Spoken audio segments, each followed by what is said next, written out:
to the Nerdiverse. Go ahead, sit and listen to the masters, the old heads, talk about what you love the most. Video games, comics, movies, and everything you need to maintain your week. Got the knowledge that's straight out the ether. Gonna need a drink and have to take a seat to expand your mind and listen to the speaker. Mike and the squad's gonna give you what you need. Please send in a question, come and get some answers, learn a couple lessons from the masters with the special guests. We got the Green Lanterns glowing on their chest. Yes, please sit back and relax, cause we're gonna hit you with them stone cold facts. And allow me to be the very first to welcome you to the masters of the Nerdiverse.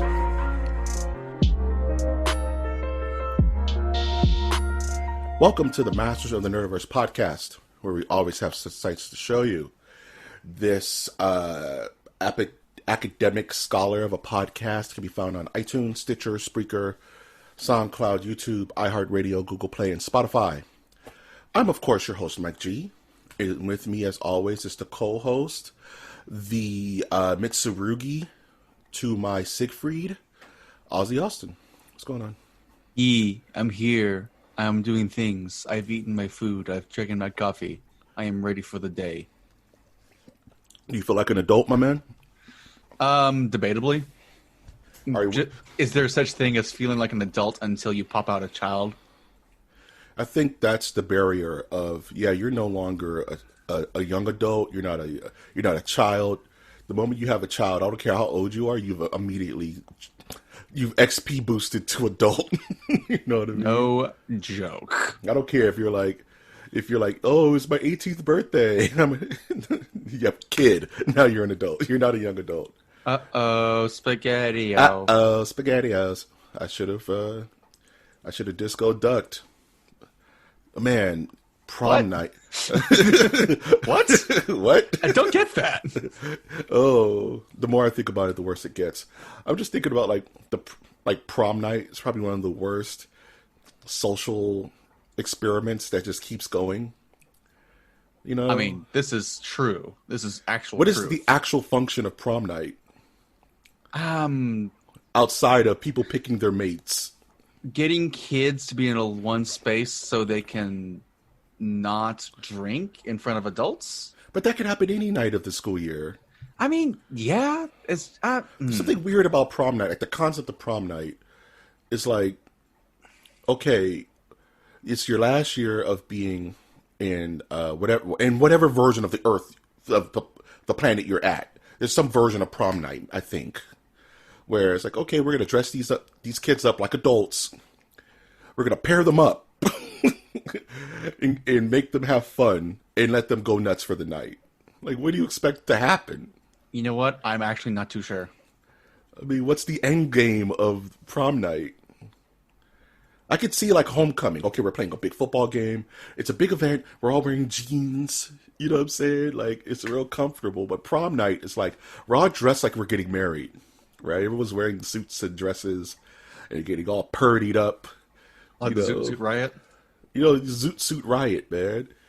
And then you tell your kids, here's a car. Go do whatever. Be home by 3 a.m. Go bang, bang, bang your girlfriend's brains out. And then they wonder... Don't make me a grandfather just yet. Don't make me a grandfather just yet. And then they wonder why. It's like, oh, I can't go to Princeton because I have a babe. And then they get that late text saying I'm late text. You know? To quote the beautiful Little Wayne. Smaller Wayneston. You know? Man, this is just all kinds of bad ridiculousness. I say we abolish prom. Abolish prom. Okay, that's a good way to put it. Abolish prom forever. Yeah, okay. What does that mean exactly? That means on that night you just go home. Everyone stays at the house. No dressy, no make out Cliff or whatever. We'll just go home. We all sit at the house and watch Twilight Zone. This is my America. Right. Okay. This is not going well. I have Austin, I have a feeling you don't agree with me. I mean, I don't like prom. Let's put it that way. I kind of hate it. It's a bad idea in general. Yeah, it shines a light on those who have. It shines a real hard light on the haves and the have-nots. Oh, entirely so. Yes, it's really bad. It's really stupid too. It's really classist. You know what I'm saying? Because the rich kid's gonna have the limo with the nice suit and all that, and you're like, oh, I guess I have to take the bus to prom because it's a social anxiety. Oh man, I drove my beater of a car. It was like a 96 or something like that. Jeep Cherokee. It was old. It was beat to shit, and I took that to prom. Man, we double dated with a friend of a friend who convinced her father to let her take his cougar Jaguar. Cougar. I like his that. Cougar. His cougar. Take his cougar Take to his prom. wife. Take his wife. Yes, exactly. She hasn't had a good night in a while. It'll be fun for her. Oh, I don't like how that's put down. Family affairs. Yeah, I don't know why that just came to mind. I'm not a fan of prom. It's weirdly. I mean, prom sucks. Like, there's no real way to go about it besides prom just sucks, yo. It's really expensive too. It costs a lot of money to go to prom, even on the lowest. Because the prom tickets alone are just really expensive. You know, and the whole thing. And if you're really fancy, you rent out a hotel, right? And all your friends put in on a hotel, and God knows what happens in there. They're all in there playing Yu-Gi-Oh or some shit. Yeah, all these people just kind of running around like going, duel me, duel me, Duel me. I am a virgin, duel me. It's time to dick them down. No, that's not. This is going way too far and way It's too time weird. to you hear that noise in another room, like, oh snap! All the anime fans just like start getting just super excited. I guess Joey Wheeler made it back from semifinals.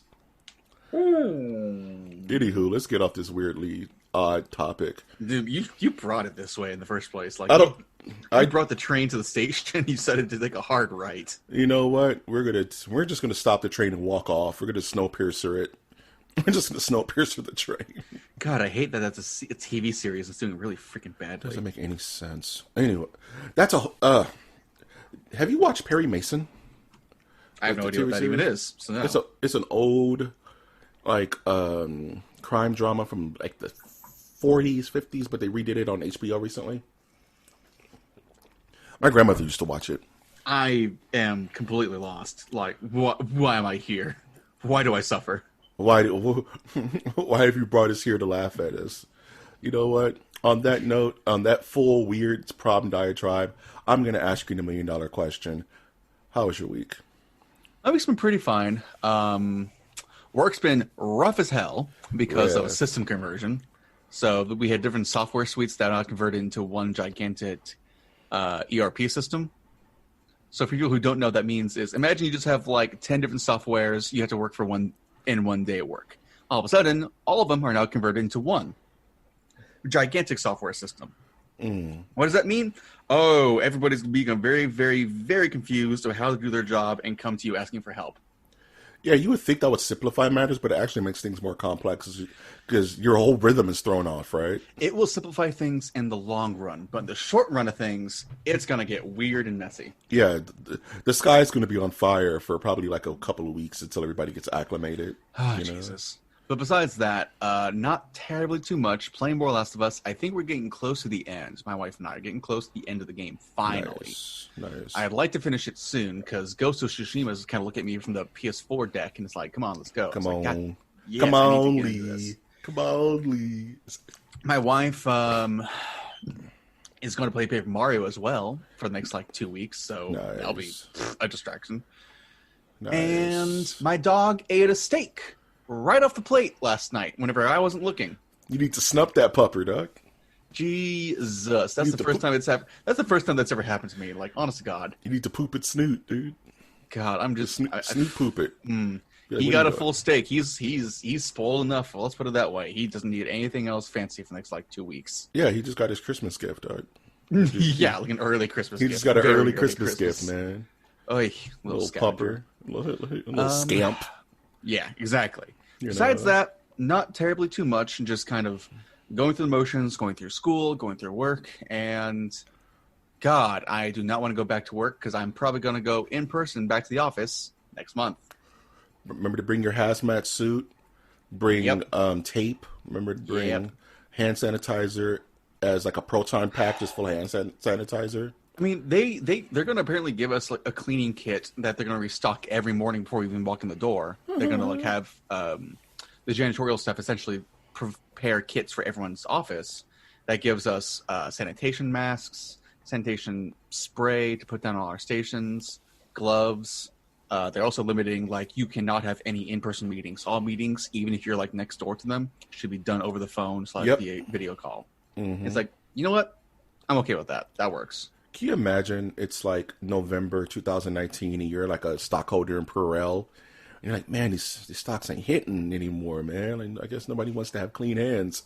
And then 2020 rolls in, and you're, like, you know, Leonardo DiCaprio, Wolf of Wall Street, like throwing money off the side of your boat. I know. It's so obscene. Because Purell is like, is worth its weight in gold right now. You know what I mean? It's so obscene. It's so accurate. Waking up to that, man. You're like, wait, how much? Wait, what? Sell. Next thing you know, Jed's a millionaire. God. Oh. So how about you? How's your week been, little bud? It's been okay, man. Speaking of Purell, I went to the optometrist because I've been going since March without my computer glasses. And like Austin, I work at a job where it's primarily computer-based, I would say, where I'm constantly staring at a screen. So I started getting crazy headaches and vision blurry, all that crazy stuff. And I'm a hypochondriac in nature. So I was just like, is this it? Is this the beginning? Is this the old setting in? And so I went to get my eyes checked. And right before, you can't even walk in the door, and they're like, hand sanitizer? And right before I even walk up to the front desk, I have to hand sanitize my hands and show them my hands to be like, yeah, I did it. And then they're like, mask on? Like, mask was already on. And literally before I sat anywhere, there was like a little person behind me, like spraying down the chair and wiping it before I sat down. And the second I got up, they sprayed it down and wiped it again. I'm like, what the? So I went to, that was a fun little adventure. Game-wise, I haven't been playing much due to the eye pain. Can't really stare at a TV. So I was like, I'll kind of like listen to Ghost of Tsushima and not really watch it. And I made the decision that I'm not going to get it until it's on the 5. I'm going to wait. I'm going to wait to play it on the 5. I mean, I'm probably going to play, I'm looking forward to playing it. I'm debating between the base setting or Kurosawa mode. I would play it base setting first and then do your New Game Plus in Kurosawa. Like, ooh, does it have a New Game Plus? I would only assume. The game is huge, dude. I would only assume. Yeah, because I was sitting there and I'm thinking, like, this game is beautiful, man. Like, it's so beautiful. And I'm running it on a first-gen PS4, right? I didn't buy a Pro because my PS4 works just fine. Like, why would you? I don't have exorbitant amounts of money where I could just be, I'm going to buy the new hotness because I can, you know? So I'm thinking, if I just wait until the end of the year, I can play this thing on the 5 with the boosted up graphics and stuff, and play it, make it look really pretty. So I'm just gonna, you know, I thought I'd give it a long hard think, and it's not even that heavy gig wise. I think it's like 30 to 40 gigs, which I thought it was gonna be bigger. I thought it was gonna be like a Grand Theft Auto size, like 100 gigs or something crazy. No, it's pretty good on gigs. So like, I'm just gonna wait. I'm gonna watch people play it because with this type of game, you're not going to get spoiled on anything, right? I don't foresee there being a Luke, I am your father moment in Ghost of Tsushima. I just think it's going to be a big open world experience. By the time I play it, everyone's going to have forgotten about it, and all the secrets will be known. So if I get stumped, I can just go online and say, "Where is the sacred, you know, dagger of Timon or something?" I can go find it, you know. So well, I did just look it up. Apparently, there is no such thing as New Game Plus, which I think is kind of refreshing.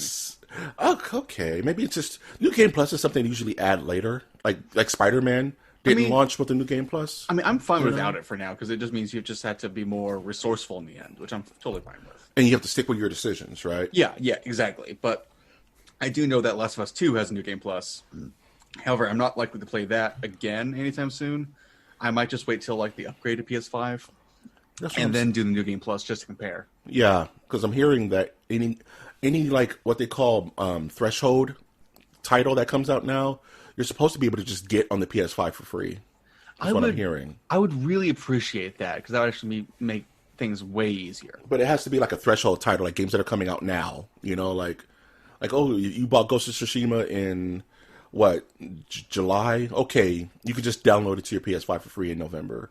That would be the nice way to go about it. You know, they don't have to. You know, if it's going to be available in November, we still haven't heard anything about pre-orders or anything. And they have said themselves they're going to try to be as clear as possible about pre-orders and launch dates, but we just haven't seen anything yet. That thing, oh man, the PS5 is a funky thing, and I'll close out my week talking about that. I haven't really watched any other movies. Other than my adventure to the optometrist, pretty chill week, man. I made a dessert pizza. It was really delicious. Yeah, with a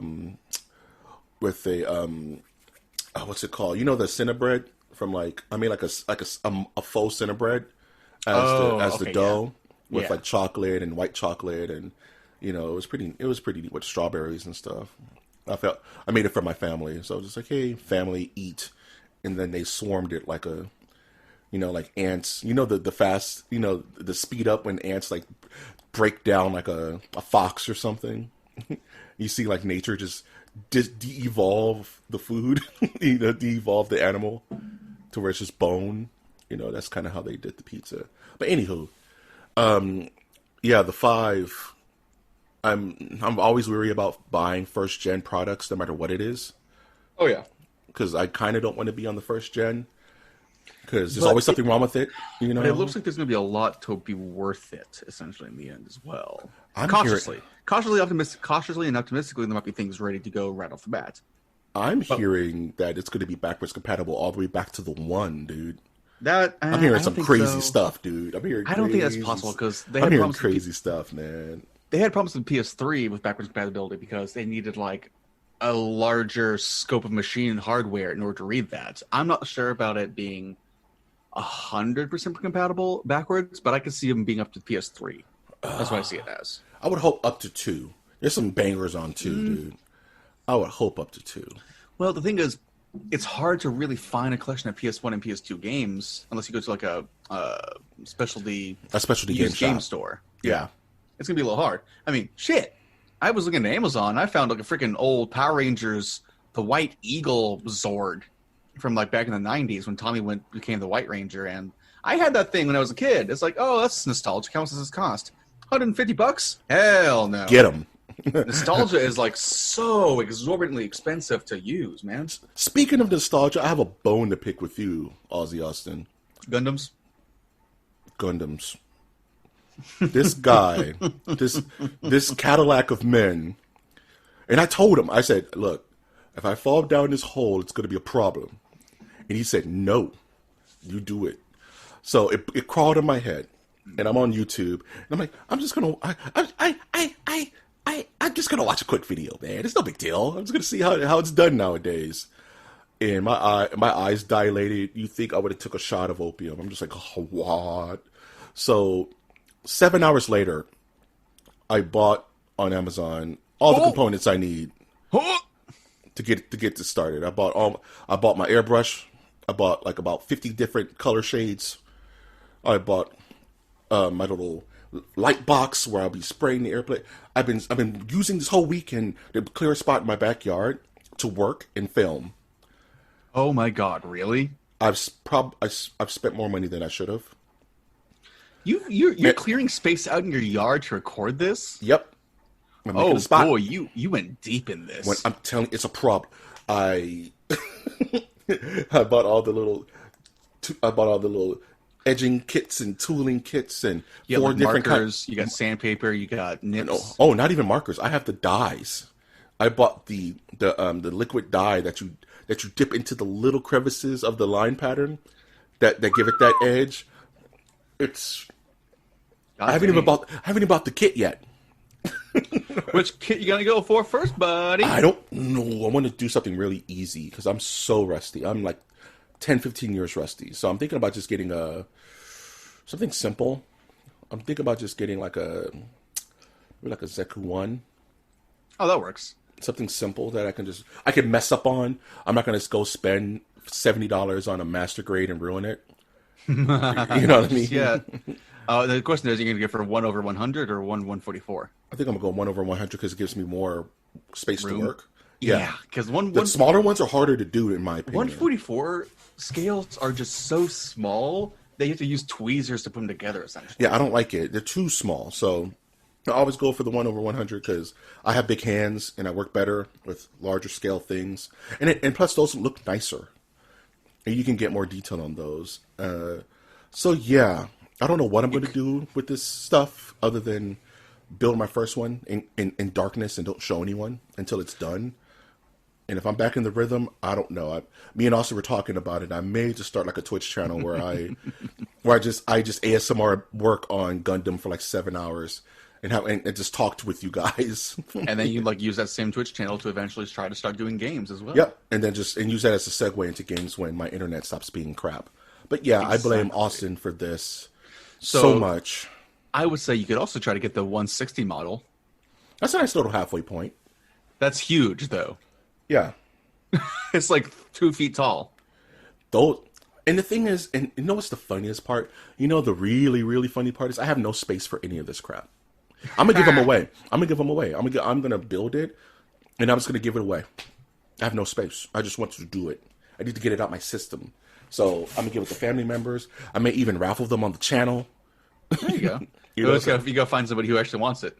Yeah, my crappy Gunpla build, you know what I mean? But if I get really good, then maybe I can do an auction or make it like a Patreon, you know.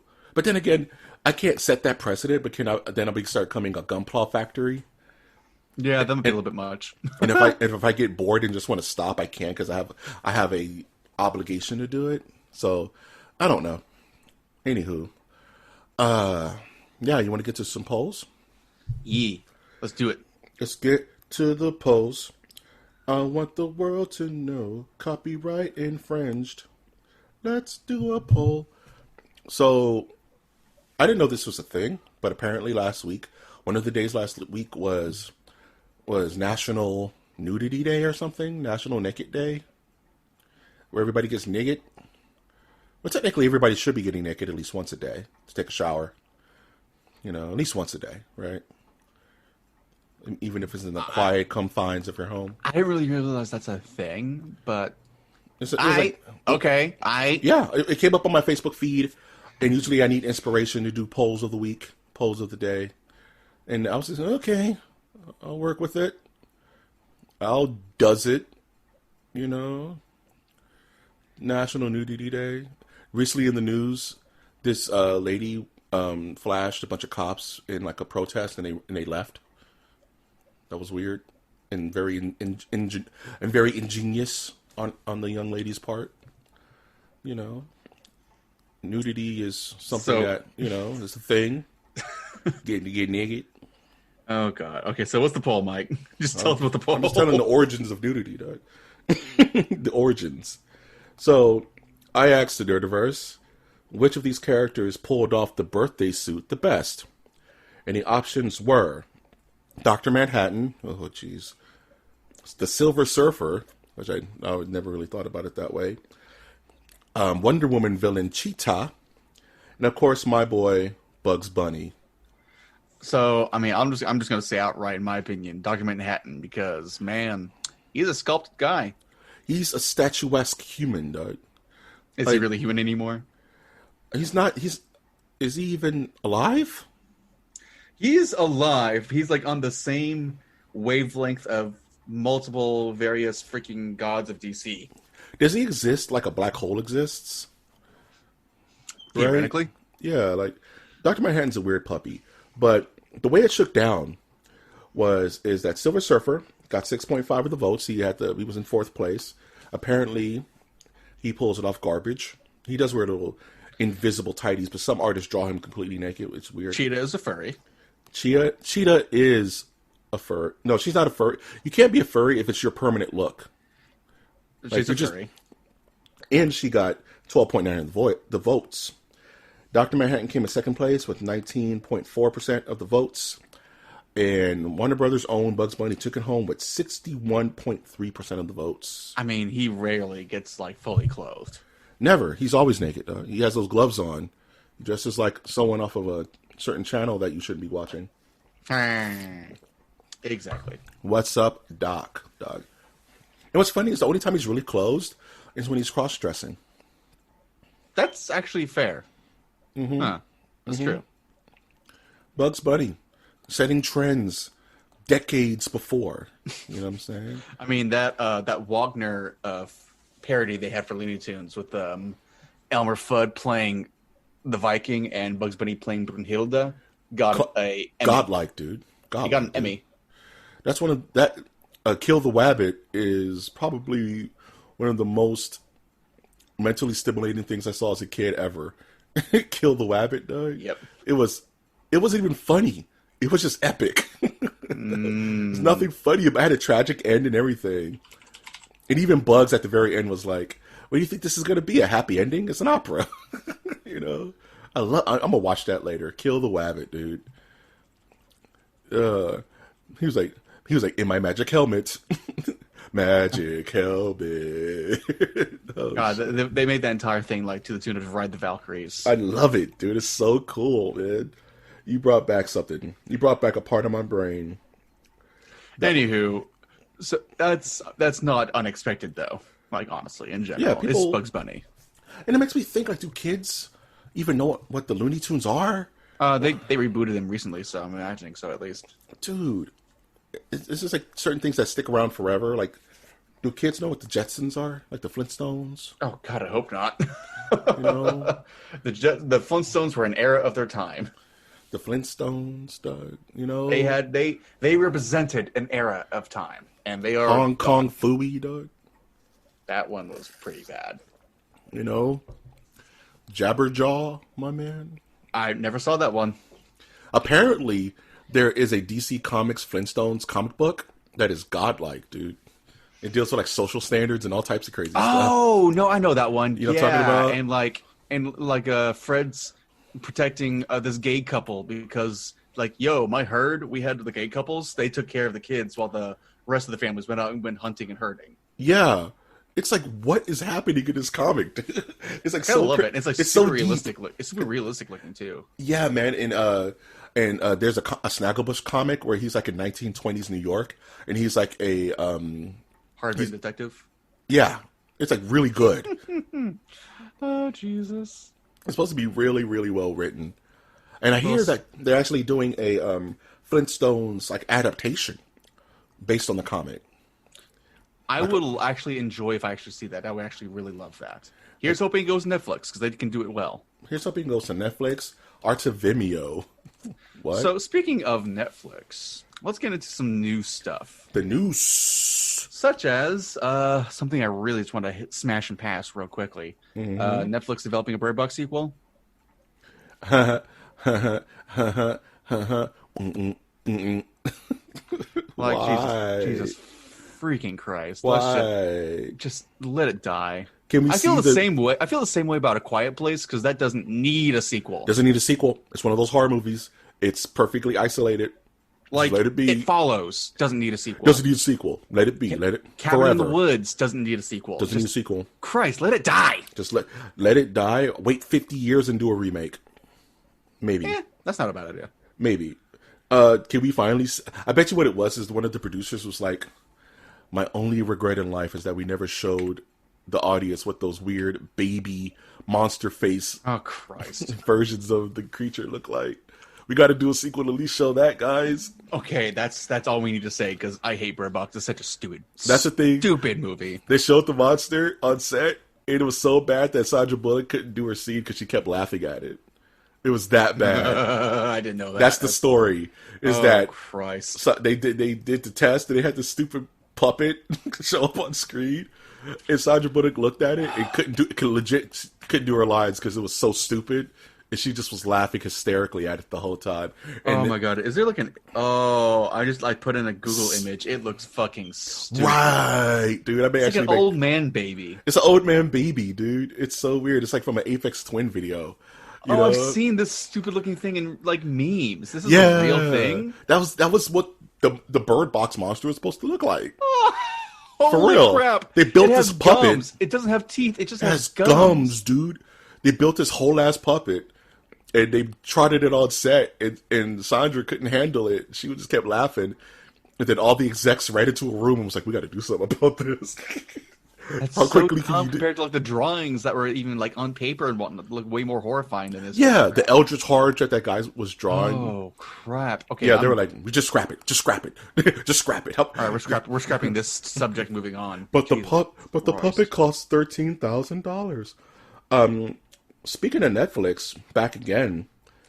I'll let you talk about Dragon's Dogma, the anime. Oh, I mean, there's all kinds of things that go on Netflix today. Honestly, Dragon's Dogma. Holy hell! God, yes. Gimme. Dragon's Dogma came to the PS3. I think 7 years ago now. It's been a while. 8 years ago. Yep. It is a fantastic game. It's on the Switch now. Go buy it. It's great. It is one of Capcom's best RPGs. You are a silent protagonist. Yeah. You're Mega Man. You're Mega Man. But you have an actual fist. You have a family. You have a history. Also, you're like cursed by a dragon because he's capricious and he really wants to fuck with your life. And it's got a great cast of characters. I'm looking forward to it. Oh my god, it's such a fun game. The game has mechanics like if you're too fat, you can't ride up a monster and try to take it out and try to ride it as it goes around the air. Because you can mount monsters and try to stab them. Yeah. If you're too short, you can't grab them. If you're just too bulky or too muscular or fat, you aren't going to be able to grapple as well. There's actual mechanics about this kind of stuff. It's hilarious. If you try to put, I think, lightning and a fire effect together, it becomes like this great big explosion of energy with magic. Holy crap, people. It is fantastic. Now, do you think this anime is the Capcom test? I think it is a Capcom test to test audiences' reactions to wanting more of this media. Yep. Because, honestly, Capcom's investing a lot into their games right now. Freaking Monster Hunter is about to explode again with PS5, I bet. Oh my goodness. Can you imagine? Waiting. Can you imagine? I need a sequel to this Monster Hunter World 2 on the PS5? I mean, I've seen the Electron fights. I didn't play Electron because I had horrible flashbacks from the back in the day. Electron is horrifying. Oh my gosh. Can you imagine how pretty that's going to look? I know, right? How it's going to run? There's also going to be a Devil May Cry anime. It's pretty soon by the guy who made Castlevania. So look forward to that. They've been working on that, man. They've been real quiet about that. Hell yeah. They've been real quiet about that. And so Capcom's trying to really just reinvest in their games, and honestly, it's paying off for them. So I want to see more Dragon's Dogma. I want to see more of this. No, I'm a patient man. I try to be at least. But Capcom, show us your effing fighting games. Show us something. You're doing so well everywhere else. They need to. Street Fighter V was not great. No, it wasn't. But that was old whack Capcom. This isn't like post Monster Hunter Capcom. Street Fighter 6, whenever we get news of it, better be pretty good, except for like the buy 10 characters for $60 DLC stuff. It's because Capcom didn't have the money. Now they got the money now. Well, they got the juice. They got the money. They're doing freaking Resident Evil really well recently. That's what I'm saying. Okay. Holy crap. Capcom I want a Resident Evil anime next. I want a Resident Evil live action TV series. No. TV series. No. No, the games are doing just well on their own like that, and the movies tainted that. No. You wouldn't tell me you wouldn't want a Resident Evil one. Like each season is a different video game? Like no, Resident Evil 1 would be a season. Resident Evil 2 would be a season. No. That would be cool, dude. Because the remakes are fantastic as themselves. They need to stay that way. I don't want freaking bad actors in my stuff. Go away, bad actors. Leave me alone. You know what my dream is? It's Resident Evil done by the guy who did Haunting of Hill House.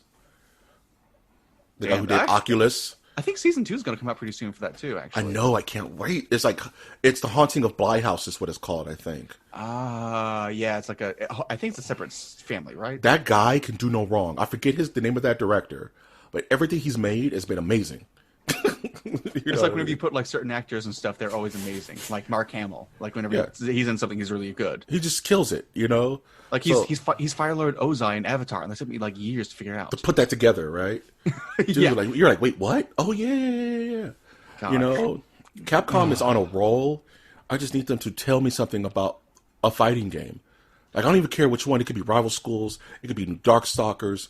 For hell, it could be Marvel. It could be legit Marvel vs. Capcom 4, which I doubt it will be, because Marvel's not playing nice with a lot of people right now. No, they aren't, because Disney's a bag of dicks. Yeah, because Disney is freaking out and losing all and hemorrhaging money on a daily basis. You know. Well, that's because Disney's a bunch of evil shitbags. Well, yeah, but they own everything I love. So how do I? Newsflash, people! Every corporation's out to kill you. They don't give a shit about you. Eat the rich. Eat the rich. Kill your masters, to quote. Well, I can't really say anything in this conversation. Doubling back to Netflix, though, and pretty soon to Disney afterwards. Yep. Oh, Netflix cancels Chilling Adventures of Sabrina. Did you watch this? I watched season 2, 1 and 2. I will admit, I liked every minute of it. However, it got past 3 seasons, which I'm surprised about. Which I'm super surprised. Super surprised, because it was such a niche show. It's honestly really, really nice. I kind of like it. It got the treatment for like CW shows like Archie and the Gang. Got that CW treatment or whatever it was recently, a murder mystery one. Yeah. And then you got this. I'm like thinking, well, damn, where's my Casper the Friendly Ghost series? Casper in like World War II. He's like a child that's been killed by a child molester. Oh my God, no! He's gotta go find his killer. What is this, Sadako? What is it? You enter the house and you just get the grudge. His 3 crazy ghost uncles are like an arsonist, a dead drunk, and a serial killer. You know, you enter the house, you hear, "Hi guys." This is my Uncle Fatso. He ate people. Toshio, hi guys.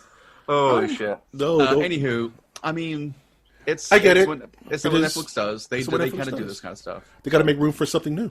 Yeah. They got. You know, as long as they end the series right, I'll be happy with it. As long as the ending is good, yes. Yeah. But then we get shit like Battle Nun, and I don't know why. Why are people going nuts about Battle Nun, Doug? It's because it's basically like sexy looking nuns fighting demons. So it's just Sucker Punch, pretty much. I haven't watched it, so I don't know. It's still better than Sucker Punch. Let's put it that way. Well, everything. I mean, me stubbing my toe on the way to my car is better than Sucker Punch. You know. God, that movie was really uncomfortable.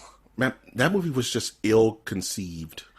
Well, you know, imagining that these 14, 15-year-old girls are wearing short skirts, and like running around and doing flips and whatnot. It's like, I don't like this. Sucker Punch makes me think like when you're baking a cake and you use salt instead of sugar. There's nothing you could do to that cake to make it right.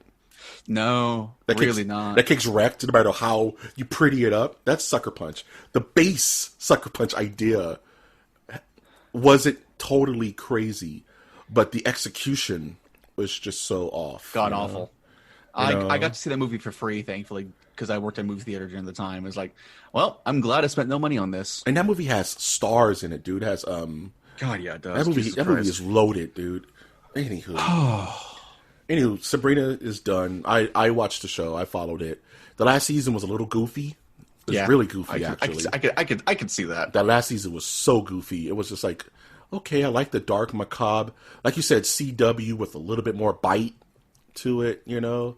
But last season got stupid, dude. I mean, Netflix gets to get away with a whole lot of stuff because it's its own private channel without like having to relegate themselves to the laws of the TV broadcasting networks. Yeah, they literally can do whatever they want, but they know the audience that they're catering to. So it's like I've heard apparently they might be having another Hannibal season on Netflix. Well, you know, Netflix is the safety net. Lucifer, that was getting canceled, went to Netflix to get saved. Imagine if Futurama went to Netflix in the first place. Probably would have gotten like 5 more seasons. We would have got like 7 more seasons. we would have never got Disenchanted. You know what I'm saying? Which is actually a pretty okay show. Like, not as strong as Futurama, granted, but decent. I actually enjoyed it. Yeah, Disenchanted was cool. Disenchanted was pretty cool. So let's double back then on Disney, because we mentioned this earlier. Man, Disney is a shit company. I hate them. They are bad. So they are going to launch The Bad Batch the Lucasfilm animated series at Disney Okay. Plus. Okay. The Bad Batch. I thought you were going somewhere else, but we could definitely go with Bad Batch. The Bad Bitch is what people calling it. I know, it's so. People were like, man, I first saw it, I thought it was like my Star Wars God. Bad Bitch. I'm like, yo, let's get in there. Oh No. my god! Just like the ability to see bad naming conventions happen is baffling because you just look at it and go, they're gonna regret naming it this. Here's my whole problem with Disney. With Disney. Disney is so afraid to go forward. They're so afraid to leap forward. Because they're a shit company. Yes. They want to just they dwell and they bubble in nostalgia to the point where the sugar has gone bad.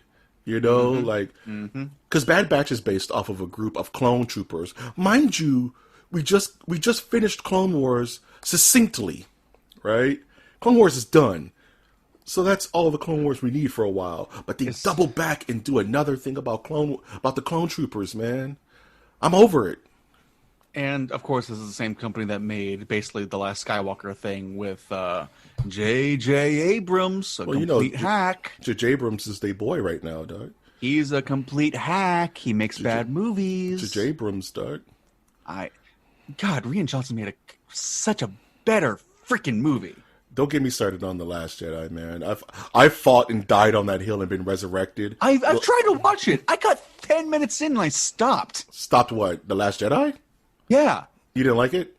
I tried for 10 minutes and I stopped. See, I am a staunch Last Jedi defender. Because No. You're talking about Rise of the Skywalker. I'm talking about Rise of Skywalker. I am Okay, so I was sorry. going to say, No. yeah. I was like, what? I was like, okay. No. Last Jedi with Rian Johnson's film is godlike. It is gold. Granted, Yep. the gambling planet scenes kind of weak in general, but the overall story is Smart. fire. It's smart. It's so nice. It's progressive. It's so good. It dares you to move forward, It dares you to let go of the past, to kill it. to embrace the future. Then J.J. Abrams takes up the corpse of old Star Wars films and even The Last Jedi and just fucks it like a dog and says, no, you're going to look at this and you're going to enjoy every second of this. I'm not letting the past go. I'm relishing in the past because I can't let go. I know you like chicken nuggets as a kid, and I know you want this steak, this beautiful steak with all the trimmings. Here, eat chicken nuggets, you plebeian, because you like them, remember? God, I absolutely hate J.J. Abrams. I hate Disney's unwillingness to let go of nostalgia, and I hate how they did Rian Johnson dirty. Rian Johnson, and I've talked to Alf Blue in the face about The Last Jedi, man. It's so good. God damn It's so ahead of its damn time. It's just like Empire. People hated Empire when it first came out. Those people have no taste. And now Empire is literally the best Star Wars movie ever made. Arguably. And I have a strong feeling 20 years from now, people are going to be looking at The Last Jedi like, man, they were stupid back then, giving this movie so much heat because it dared to do something. That reminds me. The years Bad ago, Batch, dog. when Captain Marvel came out Oh, fun. in theaters. I was waiting outside, just kind of waiting, and these two chuckle fucks, that's how I'm going to describe them as, came out, and they were complaining yeah, it was an okay movie, but I didn't really like how they just made it overly feminist and just really focusing on just the girls. It was really boring. It's like, God, guys. Jesus. The movie's about a female superhero. Why would it not have a feminine view? They're complaining about that in the most pro-female lead Marvel movie out there. It was funny. It's so crazy to me that Wonder Woman came out a couple of years before and was praised for being so pro-feminist, pro-women, strong women on screen. So, kicking ass and taking names, right? I will say Wonder Woman is a better movie than Captain Marvel. That's hands down. Yeah. I'm not going to disagree with that. But at the same time, as fans, why does it have to be this way? Why do you have to be this way, fan? Because we live in Trump's America, and fact is questionable. Fact is illusion, Doug. Anyway, Bad Batch is a bad idea. Bad Batch, Star Wars. Batch, bad idea. Just stop watching Star Wars, guys. Go back to Star Trek. It's better nowadays. And we're going to talk about Marvel. We're going to talk about Disney once again. and we're going to talk about the redheaded stepchild that is Hellstrom. The redheaded stepchild that is Hellstrom. So, here's the thing. During the Jeff Loeb era of Marvel TV, this is before Marvel pretty much bit the throat of Fox and sank its teeth and drunk its blood. There was a bunch of ideas that they were going to throw out for Marvel TV. I think I can't remember the other two, but Hellstrom, which is based off a Marvel comic, it's like a D-list character. Hellstrom, son of Satan kind of situation, where he fights with Ghost Rider and Mephisto and all those characters. And this series was too far along for Disney to kill. Right? It's, oh man, we can't cancel this.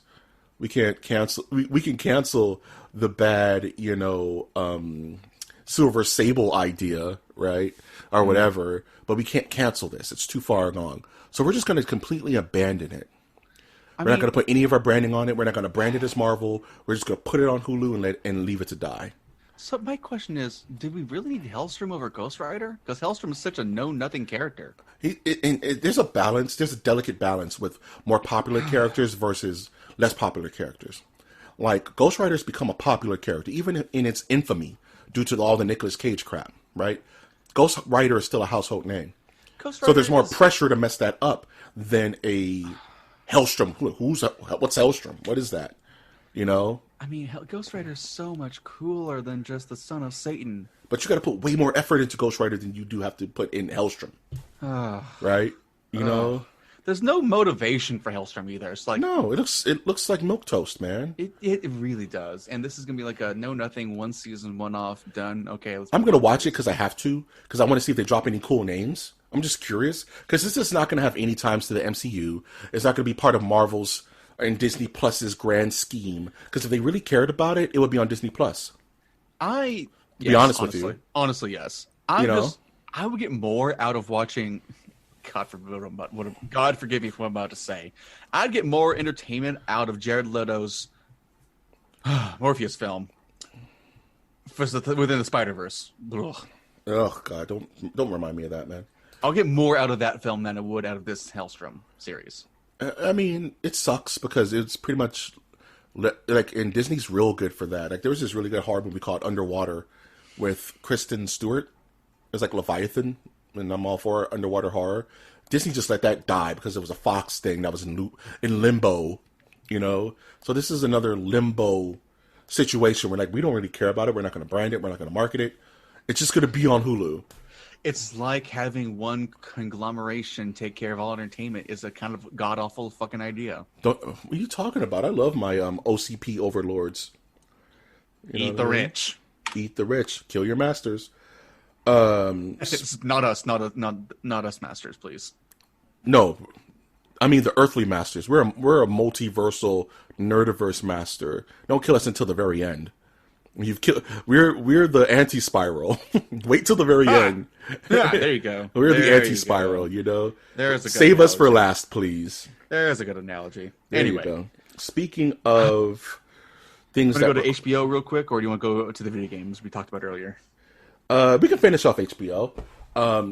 Matt Reeves, director of The Batman, apparently he's getting in really good with Warner Brothers because they gave him the green light to complete a couple DC Comics-based HBO series, one being Gotham City PD. I think that has a lot of potential. It's one of those things, like, okay, Gotham City PD is one of the few actual things that can do this, where it could be set in Gotham and never show Batman. Yeah, it could focus around the villains. Like, it could focus around the villains and the cops, like Renee Montoya. It could focus on Jim Gordon, Harvey Bullock. You know what I mean? Like Crocodile. Killer Croc. Croc. Sorry, yeah. Yeah. I mean, it's just like they did some of that stuff within the Gotham CW series, but CW is like, it's like teen drama series more than anything else. Oh no, Gotham was worse because Gotham was Fox, dude. Oh Jesus. Fox doesn't know how to do subtlety well. No, they don't. I will say, I mean, look how they handled Firefly back in the day. Well, they didn't even know if they had because they killed it the second they got it. They also try to put the episode releases in mismangled order to appeal to action. Because nobody would notice. Not like Josh Whedon had a plan or anything. Goddamn idiots. Anyway, I will say this. I think this has so much potential because I want to see like a proper, fat, stubby, Danny DeVito-like penguin talking about like taking over all of Gotham against like Black Skull or even just like the Puppet Master or anything like that. No, man, Colin Farrell's playing the penguin in the Batman movie. So that's locked. Oh, is he? Yeah. Wait, I didn't hear about that. Yeah, Colin Farrell's playing. He's playing like it's not a blinking you miss it cameo. He's going to have air, but Colin Farrell's playing the penguin in the Batman, which is going to be fascinating. That is interesting. I always imagine the penguin is like really short and dumb and fat. So not dumb necessarily, but short and fat. There's two different kinds of penguins, right? There's the Danny DeVito, fat, stubby, kind of bullish, political archetype. Yeah, and then there's the super suave, kind of like 1920s casino owner kind of. Colin Farrell speaks more to me of like the crime families. I don't know what are the famous crime families before Batman happens. Carmine Falcone, the Falcone. Falcone family. Colin Farrell is a Falcone member more than anything else. We'll see how he transforms. Oh, I don't think they're going to make him gross. I think they'll give him a nose, but that'll be about it. I so desperately want a really good Mr. Freeze. I think we'll get it. Mr. Freeze Mr. Freeze is one of the best Batman villains out there. You know why? Because of Batman the Animated Series. Best cartoon ever created. Oh, man. But that premiere episode, and he just won and walked away. Oh, wow. That was so powerful. Mr. Freeze, dude. Batman the Animated Series. And he came back in Batman Beyond as a talking head. He came back as a talking head. Remember when Ra's al Ghul took over the body as Talia and slept with a younger Bruce Wayne? Batman Begins. Batman Begins. So Batman Beyond. That was so Remember bad. that? That was Did you have fun with that? That legit creeps me out. Legit shook. Little Mikey Short Pants with his cereal and his Batman toy was not ready for that. It's like whenever like that comic book came out where Gwen Stacy slept with Norman Osborn and gave birth to creepy twins. Gave birth to creepy twins. Past. Worst comic ever written. Oh, because they show the Goblin O-face. They legit show a Goblin O-face. And then he's like creepy twins come out to kill Spider-Man, and then they rapidly age and die. Yeah, because of that's the Goblin. Because that's not dumb. Well, then you had Spider-Man Reign, where MJ died because of Spider-Man's radioactive semen. This is what happens when you don't. This is what happens when script editors don't really read it, and they don't say, "Wait, what? What happened?" Oh, that was one of the funniest dumb things. What happened to MJ? Oh, she passed. Why? I don't like talking about it. She took too many Bukakes to the face. She took way too many spider kakes, Doug. Oh, that's rough. We're moving on. Oh my god. Anyway, I don't want to think about that. What's also rough is for like Xbox and Microsoft. Whenever Phil Spencer says there's not going to be any exclusives for a while for the Xbox. I had a gut reaction to this, and I immediately put it on Twitter, and I was just like, pretty much what it's saying is there's no reason to buy this console for the next couple of years. The next 2 solid years, yeah. That makes me really sad. Cause, I mean, if they could get their hands on some indies, like some indie darlings, that might help them a bit. But damn, is this a limitation? Like, I was talking to Brian of MOTN Reviews and Random Select, and he was just like, I was really looking forward to buying this console, too. Like, I guess no. I guess not. No, I guess no. And I'm like, and here's the thing, people. Like, I get that the Xbox is going to be an overall more powerful system than the 5. But that doesn't matter if there's nothing to play on it. This might be a repeat of the I pray of it's the last not. generation, honestly. Because I didn't have an Xbox. I had no desire to buy an Xbox that whole generation. I haven't done that in a long time. I got gifted one, and that's it. I never had a desire other than playing Killer Instinct, and when that died, I was like, okay, bye, Felicia. I mean, this it's gonna be repeated in the last generation, maybe a bit more dire to the point of a flip flop of the PS3 versus Xbox 360 generation. Because it's the PS3 was super bad that first year. Yeah, the PS3. That's when Xbox took over, man. That's when Xbox. That's when Microsoft had the lock, and then they got cocky. They got cocky, and they broke and they dropped it. You know, want to share games? We have a system for that. It's called the Xbox 360. Oh my gosh! You cannot turn this online off. It has to be online at all times. If you can't. It's called an Xbox 360. It's so important to start your generation off with a bang. It's so important. Granted, I think Phil Spencer is doing a wonderful job for Xbox. I think he just got dealt the roughest hand possible, and he's trying to make the most of it right now. Or they're just lying. That would be weird. Or they're just lying. That would be the weirdest. Or maybe he's just saying because, Xbox is doing, Microsoft doing this thing where they're teaming up with Windows. They're getting real in bed with Windows. Yeah, basically your Xbox. I'm always going to call it that, by the way. It's the Sexbox for the next 10 years. The Xbox Sexbox is essentially just going to become an extension of a computer. Yeah. And maybe that's what they mean, that it's not going to be exclusive to the Xbox because you'll also be able to get it on PC. So granted, though, I will say this. Maybe that's what it means. It's just not going to be on the PS4. So if there is a way for you to stream your computer games through your Xbox, that would be way more fascinating in general. Because that would mean you would have like computer locked games like RTSs for the most part, able to come to a console like kind of distance, I guess, or like maybe like let's say you have a computer in one part of the house. Okay, your Xbox is in the other part of the house. Okay, well I want to sit in my living room and play Terraria or not Terraria. I want to play Kingdoms of Amalur or Warhammer Total War. Okay, I'm just gonna move over here. I'm gonna turn on my Xbox, and there we go. I can play on the TV right now with my Xbox One controller. That would be interesting. That if the door swung both ways, if that happened, that would make it way more viable. Enticing to buy. But then with PC games, they could run at crazy resolutions, right?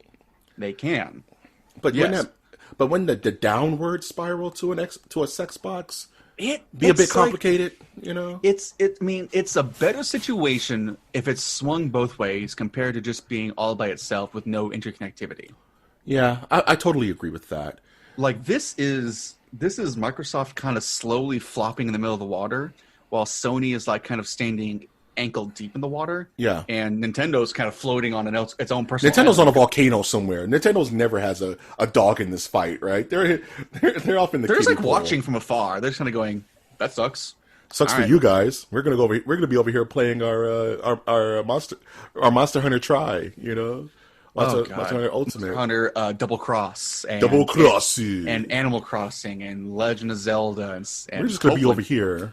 God, hopefully Metroid Prime 4 pretty soon. Metroid Prime 4. This is the only reason I bought a Switch. Because the Switches are really hard to find right now. They're sold out everywhere. Well, yes, but to be fair, there's also games that are on the Switch like Legend of Zelda, like Animal Crossing, like Monster Hunter Double Cross, like, I guess, Smash. Pokemon. Digimon as well. Digimon Cyber Sleuth. Fantastic game, by the way. And the Switch is really good for indies, too. Oh, hell yes. Handheld indies, dude, that you can pretty much... It's really good for that. I mean, there's games on the PC that are only available on the Switch as an alternative as well, like My Time at Portia, or I think... Is Stardew Valley only available on the Switch? I think so. Maybe PC too. No. I definitely know it's PC, because that's where its home base is, and it sold millions, like literally more than 2 million. I think Stardew Valley's only Switch. I don't know if it's on... It may be Xbox. It may be Microsoft too. But I don't think it's on the PS. But I could be wrong. I don't know. I can also just Google this real quick. Because I know it's on the mobile platform, which is disgusting. As you Google... Oh, it is. It's on everything now. Okay, we're wrong. Beautiful. It's on the Wii U? Jesus. Wunderbar. I pray that Phil Spence is lying. He's just lying to us and saying, guys, we're not going to have anything. But that's not advantageous to for people to buy consoles. So I don't know why he would lie. It's not like a movie where you can lie about it and then, oh, did you hear that Batman's in the new Superman? No, it's not advantageous to do that. So, sorry, Xbox, you're just not going to get my money again this console until you get some act right. Because I refuse to be that guy who bought an Xbox when all my friends are playing Street Fighter 6 and God of War 2 and Bloodborne Ascension and all these crazy exclusives over there when I'm over here with my Forza. Yeah, exactly. It's really I refuse, weird. Dude. So Ubisoft. for our last roundup, we have the Ubisoft state of play, or the Ubisoft Forward, as it was. You want to talk about Ubisoft, man, and how Ubisoft's a weird company, and how they just can't. You hear about like all the allegations, Doug? Oh, the sexual assault and misconduct and all that stuff. Yeah, I can From see the it. top down, dude. From like That's gonna be in any company. Like Riot Games, still worse, I think, in comparison. Riot Games is a damn cesspool, dude. Yeah, I would never want to work in. I mean, as an adult, I just realized early on I do not want to work in the video game industry at all because that's a goddamn cesspit. I had a cousin who was like, "You think I should become a game tester?" I'm like, "No." You will grow to hate video games unlike anyone on the planet. You work 50-hour days and you just like run into stuff as a wall and try to like make an error happen. And then you have to write a report about the error and submit it. And then that's all your game. That's all your job does. And then your submission will be ignored due to crunch. God, crunches. People, the video game industry needs unions so goddamn badly. Yeah, I'm not a big union guy, but if anybody needs a union, it's the damn video game industry because those poor souls get wrecked to the coals, and there's no regulation to it. It's all company to company. Anywho, Ubisoft, fast forward or forward or what? The games we're gonna look at, I'm assuming, are just Watch Dogs Legion, Far Cry 6, and Assassin's Creed-Valhalla. Yeah, that's pretty much the big hitters in this thing. There were some other smaller games where I really don't care about. There was this weird new battle royale that was just a Overwatch clone. That looked weird in Rocket, whatever. Yeah, Rocket Duel or something weird. I don't know. It's free. It's free. That's how they get you. Let's start by talking about Far Cry 4 because that has the least amount to talk about. Far Cry 6, you mean? Oh, still. No, I was right. There's nothing to talk about with Far Cry 4. 4 was the Tibet knockoff one? Yeah, where you get to ride elephants and all that. No. Wait, yes, you do ride elephants. Then Far Cry Primal happened. It's like, this is a much better game. And then Far Cry Blood Dragon came out and blew it all out the water. Actually, Blood Dragon was with Far Cry 3, technically. Oh, Michael's wrong. You're right. And then you got Far Cry 5, which was just good fun, like we talked about last time. Yeah. Anywho. Bear equals cheeseburger.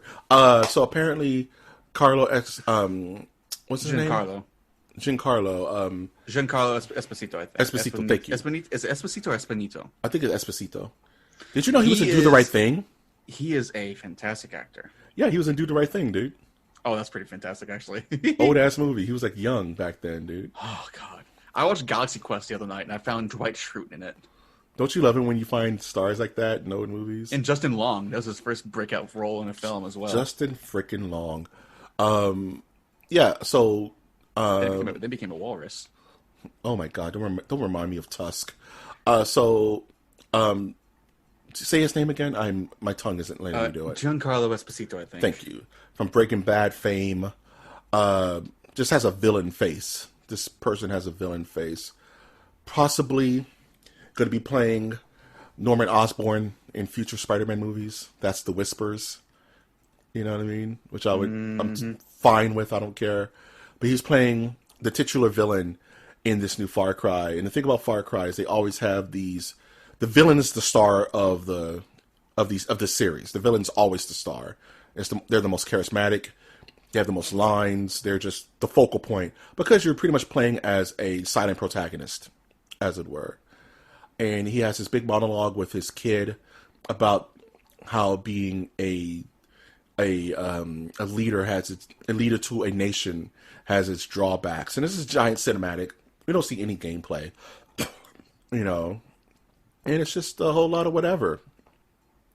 The kids juggling a grenade, you know, not really juggling. It's a wonderful narrative. Yeah, it's well done. It's beautifully well done, but the older I get, the less I care about cutscenes, pretty much cutscene introductions to games. You know? Yeah, they can be a little tiresome. Like, show me gameplay. I want to know what I'm doing. But then again, it's Far Cry.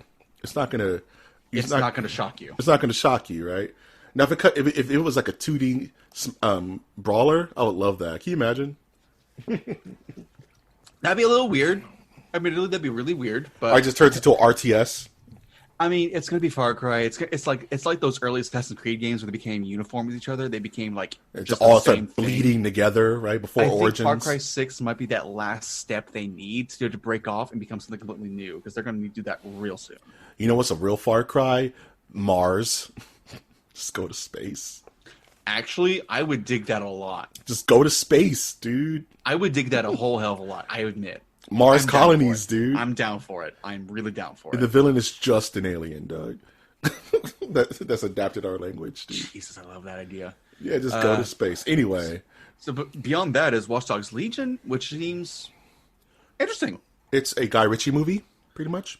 I did hear some negative things, though, such as whenever you try to recruit members to your team, there's a really high likelihood that these members will have the same recruitment quests. Like, if you go to do the same tasks, same levels, same enemy boss fights, and whatnot. I hope not. That's a missed opportunity.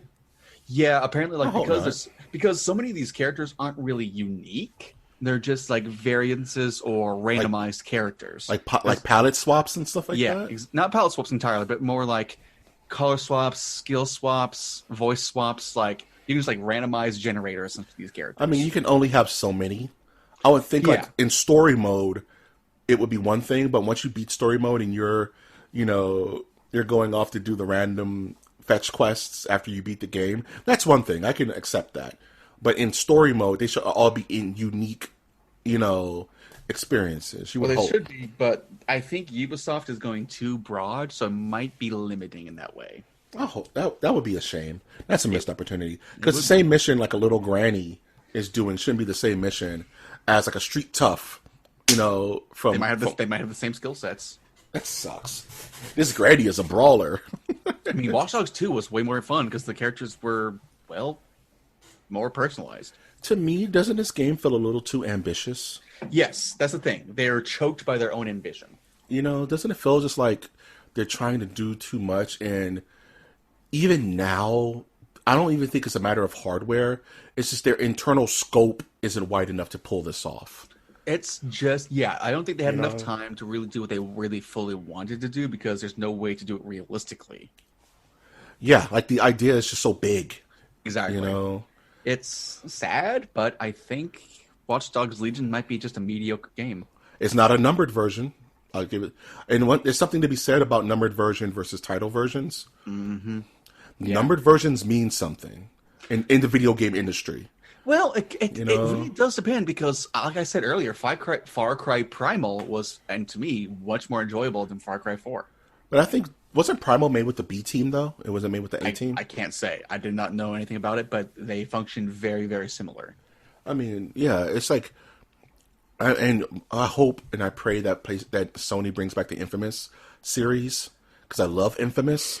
The Infamous series is, I don't know why it set out pretty much the outside of like First Light. That's set out the whole generation. Second Son was still really good because it was a different setting and different characters. Character. Own independent stories matter. I just want Infamous to come back, dude. I think Infamous was so pretty. Like even First Light to this day still looks amazing. Yeah, yeah, it does, and it just depends on what the studio does next. I mean, they've been turning out stuff like left and right like crazy. That's Sucker Punch, right? Yes. Infamous is Sucker Punch, right? I just talked about this last like a few weeks ago. Yeah, it's Sucker Punch. Well, I'm sure Ghost of Tsushima ate up all their time. Oh, hell yes. And I'm about to play that game pretty soon, so I'm going to find that out. I wonder what's next on their plate, Is it going to be a new Infamous? Are they going to do a fully new IP? They just did a new IP. As a fan, I would love to see a PS5 version of Infamous looking pretty, maybe a new generation of characters. They haven't made a ton of games. Imagine that. Like, what they've done boils down to Sly Cooper. Yep. Infamous. Yep. The series, and now Ghost of Tsushima. They're a niche developer. They're like Respawn, right? Respawn hasn't done a lot. But, oh God, Respawn's so fucking good. But Respawn, in my opinion, after playing Fallen Order, playing Titanfall 1 and 2, playing Apex Legends, they're one of those. They know what they're doing. They have good. I have full faith. If I see a brand new video game name, accent warrior. Oh, okay. It's like Respawn's doing it. Okay. I'm it really hyped, does depend on the developer. know? The publisher doesn't matter for shit. Like No. Bethesda or Blizzard or whatever. Super don't care. Don't care. The developer, like Larian Studios, of Divinity Original Sin 1 and 2. And Obsidian, Baldur's Gate 3. Platinum, you know? Oh, by the way, Baldur's Gate 3 is a legit canon D&D game. So if you want to get your D&D fix in video game form for the first time, that's good in the first past 20 years. Baldur's Gate 3. Baldur's Gate 3 is coming out, and it's in beta right now. It's legit great, people. It's looking good. Jesus Christ. Anywho, Watch Dogs. I'm not sold on it. Nope, yet. I'm not either. And Watch Dogs has a history of being janky as hell. Mm-hmm. So we'll see. And then we have Assassin's Creed Valhalla. Lastly, Assassin's Creed Valhalla. So I have weird feelings about this. Me too. It looks really good, and the mechanics look really fun. Like catching roofs on fire and whatnot. Yeah, dope. Cool. I like that. It looks rough. I mean, it does look rough. I think that's because they need to polish it a whole hell of a lot more. If they need to delay it, fine. I don't care. Delay it. Jesus. Do it. But at the same time, there's a mechanic now where you can switch. The main character, Ivor, can be switched between male and female. Right. And they've explained that in the past, back in Odyssey, they weren't able to tell which gender the character was, so you just decide yourself, and they kind of fill in the gaps. However, in this game, you can switch whenever you want to. That's weird. That's weird. I don't know if I like that. The thing I have a problem about that is it just deletes player urgency and investment. And it deletes immersion. Yes, because instead of having one unique character, like Cassandra in Odyssey it kind of operates differently than the male version in Odyssey, which I never played the male version because Cassandra is best. But getting rid of the gender choices that actually have a distinct difference. It's kind of a cop-out. Assassin's Creed Syndicate had Jacob and Evie Fry, and they were completely different characters. I loved every second of it. I wish they had more of a balance to the gameplay, but if I was composing a male-female gender swap campaign, it would be a little different. I get it. It's the Mario Luigi effect, where it doesn't really matter, but it should matter. Right? Yeah, exactly. That's my whole point. It should matter, right? They try to make these games so narrative and story-driven that it should matter about having a distinctive character that operates differently if you give them the choice. Yeah, even gameplay-wise, I would love for the male character to operate differently than the female character. That's what happened in Syndicate, and I kind of liked it a lot that way. The male character was more brutal. He was more brutal and more combat-oriented, and Evie was more stealthy and kind of long range. And if you want, it would be cool if you could even swap it, where the female character could be all brutish and Amazonian and strong, and the male character could be more stealthy and in the shadows. Man. That would be neat, like that. dude. Imagine character swap, gameplay swap. I would love to play the big, strong Amazonian woman. Right? That would be cool, dude. She's it's just Wonder Woman. She is Wonder Woman, and the guy is more like a stealth, like a thief class, Yes. And you can swap between the two. I guess the problem is that by deleting player urgency and I guess investment, we get characters who talk and do the same actions. It doesn't matter what they're saying to an exact T. It doesn't matter. So why bother being invested in the character in the first place? Yeah, because if their storylines are so interchangeable, then why have the difference in the first place? Exactly. Why? I don't get that. I personally don't think that's a good idea because. And they can make strong female characters in this series. I've seen it. I've seen them do it. Origins. Right? Origins. Guess what? The main character's wife. I forgot their names. She had the best moments of the game. She was the strongest, baddest person. I totally forgot about that. His wife. His wife was badass. Holy crap! I love her. I forgot about that. She was so cool. She even moved a little differently, dude. She commanded her own fleet and stuff, dude. Mm-hmm. One of the best parts of that game. Total surprise. Yeah, exactly. And then you get the next game, Odyssey. Well, you got to choose. And honestly, they talk a little bit differently. They have somewhat different attitudes and whatnot between brother and sister. And I mean, not entirely like a clear distinction, but there's enough there. It kind of feels like, okay, I made a good choice here. Right, and I don't know why does Assassin's Creed since 2 always feel like they misstep on something. I mean, on something. Like, there's always, it's always it's always a very easily adjustable change. Like, on formula wise, not saying gameplay wise, they can't go in and patch in what we want, right? Because that's a total overhaul. Yeah, exactly. But I mean, like, on form, like, no one caught, like, why don't we just do it this way? Maybe it just takes more man hours. Maybe it's just, I don't know. It's like there's a similar problem. It's a hype killer, So I'm going to divert real quick. There's a similar problem in the Persona series. So in the Persona series, you've always played a male character who's kind of silent, has little limited options and whatnot, but is entertaining in a way. Like, there's some moments where they have distinct personalities and whatnot. Less so in 3, somewhat in 4 and 5. You get more ideas about that in the animes. However, Persona 3 had a PSP port called Persona 3 Portable. In there, you could choose to play as a female character, a female alternative to the main character, which has never really happened since then. Mm-hmm. Guess what? There are different dialogues, different character relations, different relationships, outcomes, so many things. Because there's a female character, it made you feel like you got extra content. You got a brand new game. If, like, I would love if Atlas got their dick out of their ass and stopped being, like, so stuck up and decided to cater more so to a wide audience rather than just a niche Japanese audience. Because guess what? Persona 5 sold like hotcakes throughout the world, not just Japan. You said something very key, is that it's from Japan. Nothing exists outside of glorious Nippon, dog. Didn't you know? Yeah, which is why they won't put rollback netcode in their fighting games, because if it plays well in Japan, then what do we care about how it plays the rest of the world? It's xenophobic in a way. And it it's is. So disgustingly it very much short-sighted. It is. If they actually care about their fans, they have fans across the world. No. They need to listen to those fans. Because guess what? A lot of times, Japanese fans don't always have the best taste.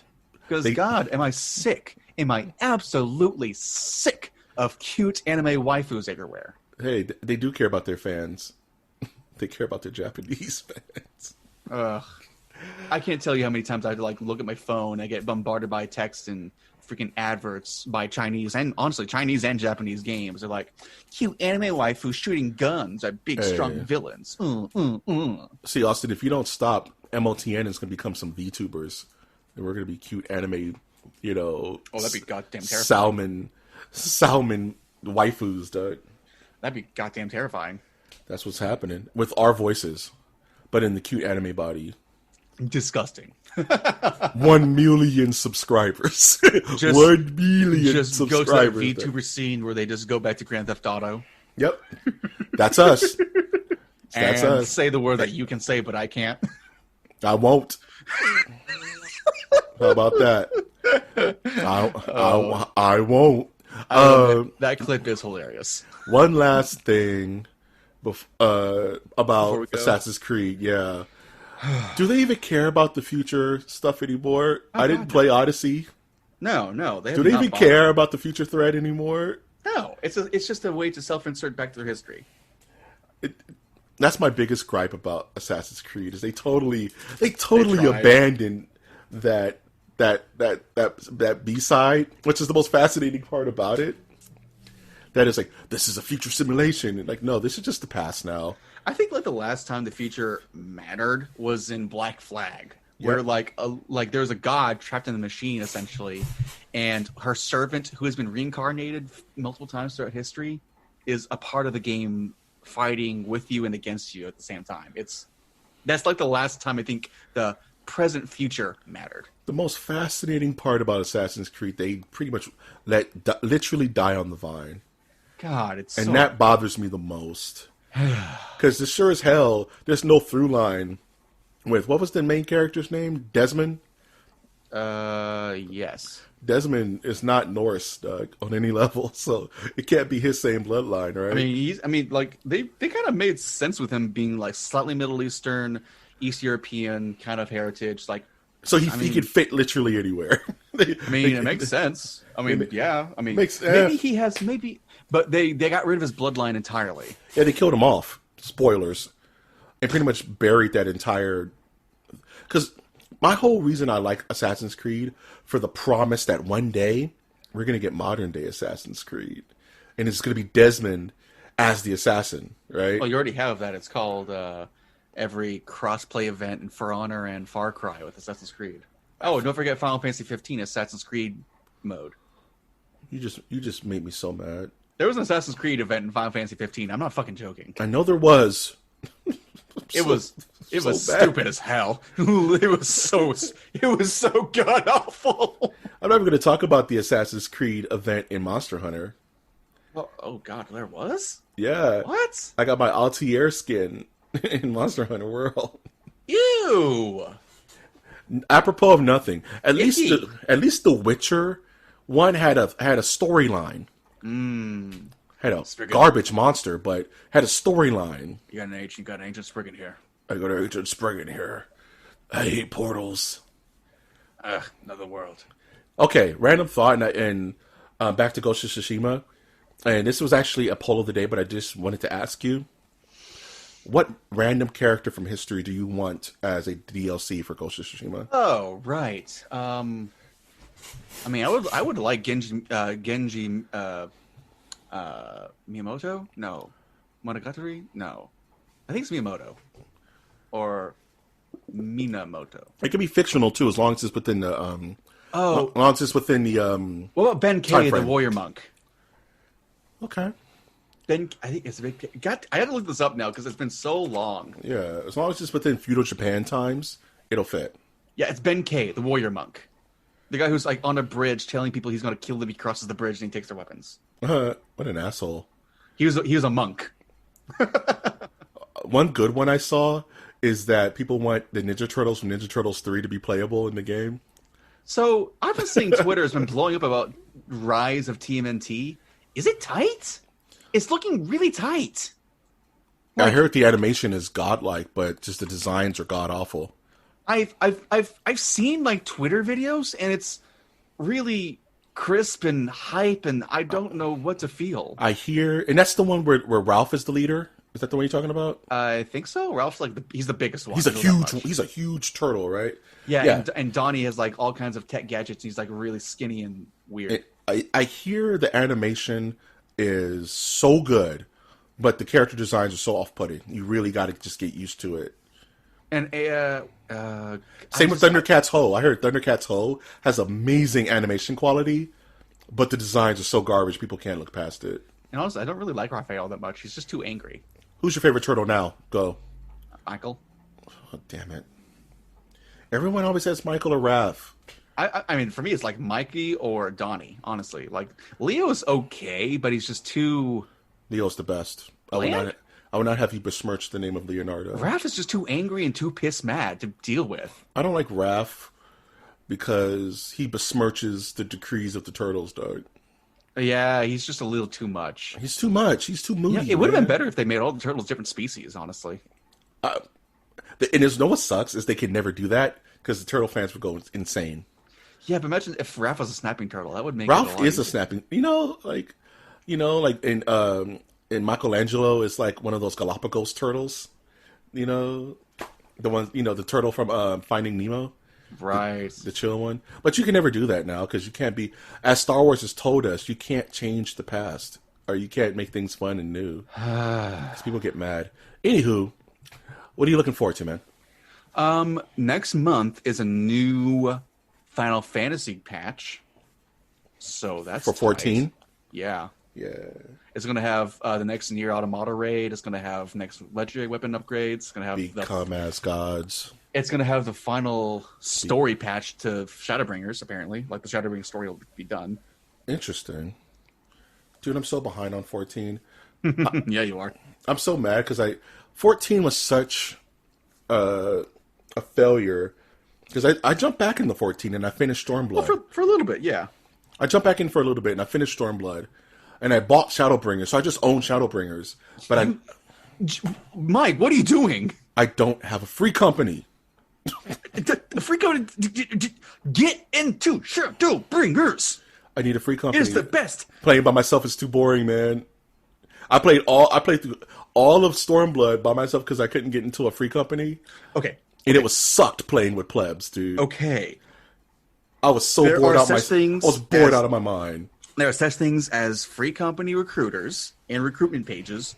Go to your server or world, look up what they're doing, and say, "Hey, I want to join up. Can I like chat with people and play the game?" And they'll take you in real quickly. Finding a good free company or finding a good group, it's like finding a good mechanic, man. Hard. It's hard. And what if you don't mesh with the people? What if they're a bunch of dude bros who I don't mesh with? You just leave, right? There's dozens per world. Just leave and go to a new one. I was so bored. I was like, I leveled up my character to Cap for Stormblood. And I was just like, I don't want to play by myself anymore. I love being in the communication and talking with people and joking on Discord. And But there's okay. Every company out there that's worth its salt has a Discord already out there. Just look up just get yourself recruited, put it out there, chat with them, get to know them. Right. You play the game, then you play Shadowbringers because Shadowbringers is the best Final Fantasy storyline since 12. I know. Trust me, I know. I'm putting it out there, Nerdiverse. If you want Mike G to be part of your free company, send me a invite on Twitter. I will reinstall the game. I will patch it all the way back up. But I need a free company at mnerdiverse. It's the Twitter. Holler at me if you want me to be a part of your free company. And I'm also looking forward to Ghost of Tsushima this week. Hell yeah. I'll switch worlds. I don't care. Damn it. Like I said, Ghost of Tsushima, I'm going to wait. I'm just going to watch people play it, and I've been watching people play it. Game looks fun. It's hard to spoil a game like that because it's whatever. Yep. Oh, we're going to this village and it may be haunted. Okay, whatever. You know, looking forward to, I think Umbrella Academy is supposed to be coming out. Season 2, yeah. Season 2 is coming out soon, so I'm looking forward to that. I'm finally going to buy another Switch game. I don't know which one yet, though. I mean, I really don't. Out there. It's pretty nice. That's the one I have. Okay, Mario Odyssey. It's like I'm torn between Odyssey and probably the new Paper Mario. I'm torn between those two. Apparently that's looking really good. My wife's going to play it pretty soon. Yeah, I may just pick that up. You could also try to pick up Smash Bros if you have an online connection or not. No, my cousin just picked up Smash Bros, so I may pick it up just to play with him. You know what I mean? So there's that. Fire Emblem Three Houses. Yeah, it's absolutely amazing. Stardew Valley, good farmer simulator. Hollow Knight, one of the best Metroidvanias out there right now. Hollow Knight, dude. Yeah, exactly. You could try to play freaking Elder Scrolls Skyrim again if you want to play that. What about like Astral Chain by Platinum or Octopath Traveler by Square Enix? I've been wanting to play Astral Chain. There you go. You know what? You just gave me Octopath Traveler is a classic like 64-bit RPG by Square Enix. I was thinking about getting Bravely Default. That also worked. Oh, wait. I think 2? 2 was out. Okay, yeah, try that maybe. But I never played 1. Does it matter? Not really. All right, I'll figure it out. Whatever's cheaper. Yeah. You can play Dead Cells. Dead Cells is good. I played Celeste, and that game was so depressing I had to stop playing it. You can play Xenoblade Chronicles 2 if you want like a weird high fantasy JRPG. I can go for a JRPG to last until November. Xenoblade will do it for you then. It's huge. I'm trying to kill time until the 5, you know? Yeah, Xenoblade will last you a while. So will Fire Emblem, and so would Mario Odyssey when you try to do the completionist run. Yeah. I got to get more info on paper, though. I really want to play paper. Mario Odyssey is godlike, too. I don't know. We'll see. Oh, God, yeah. I'm gonna make the decision sometime today. Any last thoughts before we close this bad boy out? Nah, I just got to go do some homework right after this because I am behind at this point. Do your homework. Remember that it's okay if you like your coffee decaf. Just don't call it coffee, because it stops being coffee at that point. If you like our content, you can always join our Patreon at patreon.com/MOTN, where you can support us monetarily. We will use that money to feed our growing incubus of a podcast until it becomes a full-fledged demon like Inuyasha, you know, and it screams Kagome as podcast episodes spill from its gullet. Whew, wow, that's a blast to an anime that hasn't been thought about in years. Oh, don't get me started on that. Shishomaru. Shomaru made me feel different about life. Shomaru. Inuyasha is Dragon Ball Z for girls. Inuyasha has the best. That's such a sexist thing to say. I know, that's why I just went right over it. Inuyasha has the best OST in anime. Fight me. Full Metal Alchemist. It doesn't beat Inuyasha, dog. Yeah, Full Metal Alchemist does.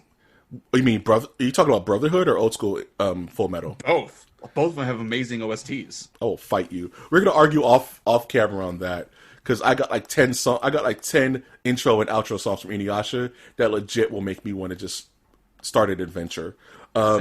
Same for friggin' Full Metal Alchemist, bro. Rewrite is awesome. I'm not gonna. Asian Kung Fu Generation is just an overall good band. So is Colors. Colors. No, wait, not Colors. Colors was a song they did for Code Geass. What's that band? Geass. What's that band? Chiboom, whoa. God damn it. We got to do top 10 anime intros and outros. Ooh, that's going to be a long one. Man, because I got some Bleach ones that are fire, dog. Or, God, the one for Baccano was amazing. Oh, dude. Anywho, and if you want to support us non-monetarily, you can always support us by liking our content, by subscribing to our channels, and by commenting on our posts, because feedback is what? Important. I've, of course, been your host, Mike G. And I've been Osnazi, and this is a mistake. And, no, anime was a mistake. MOTN is the truth, Ruth. And we order you to take that one step beyond. We will order you to take that one step beyond.